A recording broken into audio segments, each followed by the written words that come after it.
Sixth last video में हमने chapter 3 start किया था और उसमें मैंने आपको 3 एक्टिविटीज़ बताई थी जिसमें हमने कपड़े में से धागा अलग किया और धागे में से फिर जब हमने उसके और ज़्यादा छोटे छोटे हिस्से करने की कोशिश की तो हमको उसमें से फाइबर्स नज़र आए।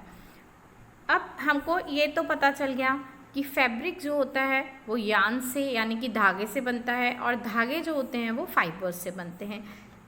लेकिन where do these fibres come from, ये फाइबर्स आते कहाँ से हैं? The fibres of some fabric such as cotton, jute, silk and wool are obtained from plants and animals. कुछ जो फैब्रिक होते हैं उनके फाइबर्स प्लांट्स और एनिमल्स से निकाले जाते हैं, जैसे कि कॉटन और जूट हमें प्लांट से मिलते हैं और सिल्क और वूल हमें एनिमल्स से मिलते हैं। जो फाइबर्स हमें प्लांट्स या एनिमल्स से मिलते हैं उन्हें हम कहते हैं नेचुरल फाइबर्स, क्योंकि ये हमें नेचुरल चीज़ों से मिलते हैं। Cotton and jute are examples of fibres obtained from plants और wool and silk are obtained from animals. Wool is obtained from the fleece of sheep और गोट। जो वूल होता है वो शीप या गोट के, भेड़ या बकरी के बालों से, फ्लीस यानी उसके रुओं, उसके जो हेयर्स होते हैं छोटे छोटे बॉडी पर, उससे निकाला जाता है। It is also obtain from the hair of rabbits, yak and camels. कहीं कहीं जो बहुत फरी रैबिट्स होते हैं जिनके बहुत बड़े बड़े बाल होते हैं, या याक जो पहाड़ी जगहों में पाए जाते हैं, और कैमल्स, उनके बाल से भी फाइबर या वूल बनाया जाता है। Silk fibre is drawn from the cocoon of silk worm. इसी तरह से जो सिल्क फाइबर होता है, सिल्क का जो फाइबर बनाया जाता है वो सिल्क वर्म के कोकून से निकाला जाता है। सिल्क वर्म एक कीड़ा होता है, एक इंसेक्ट होता है जिससे कि ये सिल्क फाइबर बनाया जाता है। For thousands of years, natural fibers were the only ones available for making fabrics. कई हज़ारों सालों तक केवल नेचुरल फाइबर्स ही होते थे जिनसे कि कपड़ा बनाया जा सकता था। इन द लास्ट 100 years और so fibres are also made from chemicals.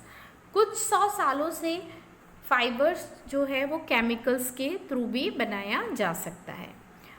बूजो has seen in the museum items like the one shown here. यहाँ पर आपको एक ड्रेस दिख रही है जो जनरली जो सोल्जर्स या युद्ध में लड़ने वाले लोग पहनते थे। ये आपने मूवीज़ में देखा होगा, जब कुछ कहीं युद्ध होता है तो ऐसे बड़े बड़े लोहे की जैसे कपड़े वो लोग पहने रहते हैं। तो वो ये जानना चाहता है कि आखिर ये कैसे फाइबर्स से बनता होगा। तो ये फाइबर्स से नहीं बनता, ये मेटल से बनता है। इसको अलग से मेटल के तार बना के उसको वीव करके फिर ये कपड़े बनाए जाते हैं, जो कि जब तलवारों वगैरह की चोट से सोल्जर्स को सेफ रखते हैं।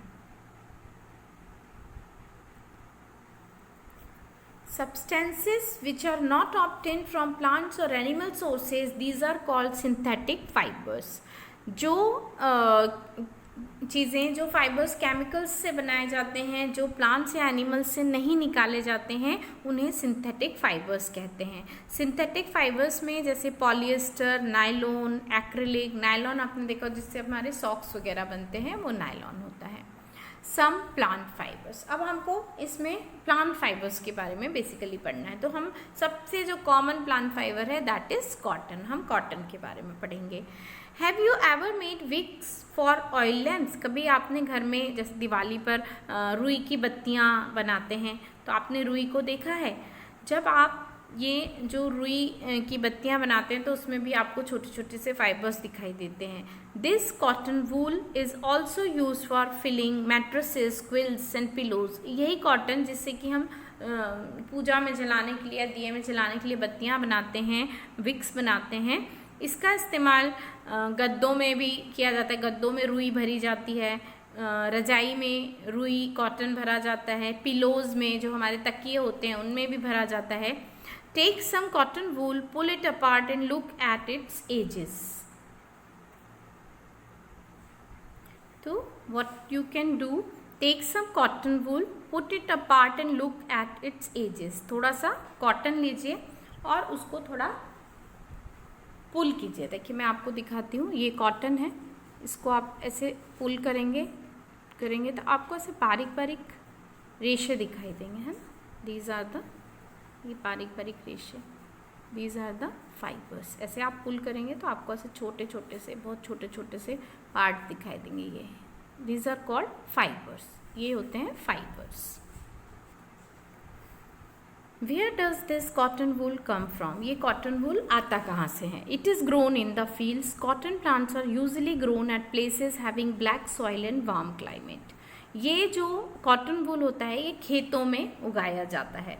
Cotton plants जनरली ऐसी जगह में उगता है जहाँ पर काली मिट्टी हो और गर्म क्लाइमेट हो, गर्मी ज़्यादा हो। The fruits of the cotton plant are about the size of a lemon. जो कॉटन प्लांट का फ्रूट होता है जिसमें कि रुई पाई जाती है, कॉटन बॉल्स पाए जाते हैं, ये यहाँ पर पिक्चर में आपको दिखाई दे रहा है, इसका साइज नींबू के बराबर का होता है।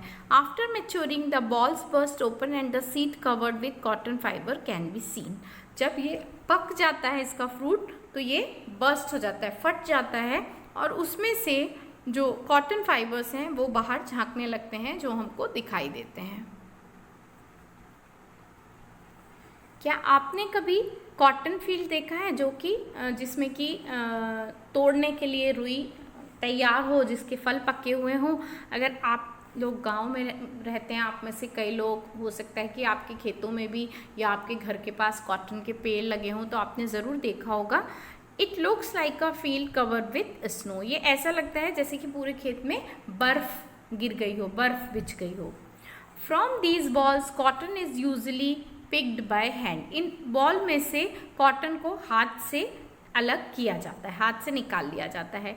Fibres are then separated from the seeds by combing. इसके बाद उसमें कई काले काले बीज होते हैं, तो एक बड़ा सा कंघा लेके, इसे कॉम्बिंग कहते हैं, इससे उसको फिराया जाता है रुई के अंदर, जिसमें से कि उससे जो सीड हैं वो अलग हो जाए और जो कॉटन है वो अलग हो जाए। This process is called ginning of cotton. इसे गिनिंग करना कहते हैं, ginning of cotton. Ginning was traditionally done by hand, these days machines are also use for ginning. पहले के समय में जो गिनिंग थी वो ऐसे ही बड़े से कंगे से हाथ से की जाती थी, लेकिन अब इसके लिए भी बड़ी बड़ी मशीनें आ गई हैं। अब ये हमने पढ़ा कॉटन के बारे में, कॉटन के फाइबर्स कैसे निकाले जाते हैं। इस तरह से ये कॉटन बॉल्स तैयार होती हैं और इसके फाइबर्स अलग अलग किए जाते हैं। अब हम जो दूसरा प्लांट है जो जिससे कि फाइबर बनता है वो है जूट। इसके बारे में हम नेक्स्ट वीडियो में पढ़ेंगे।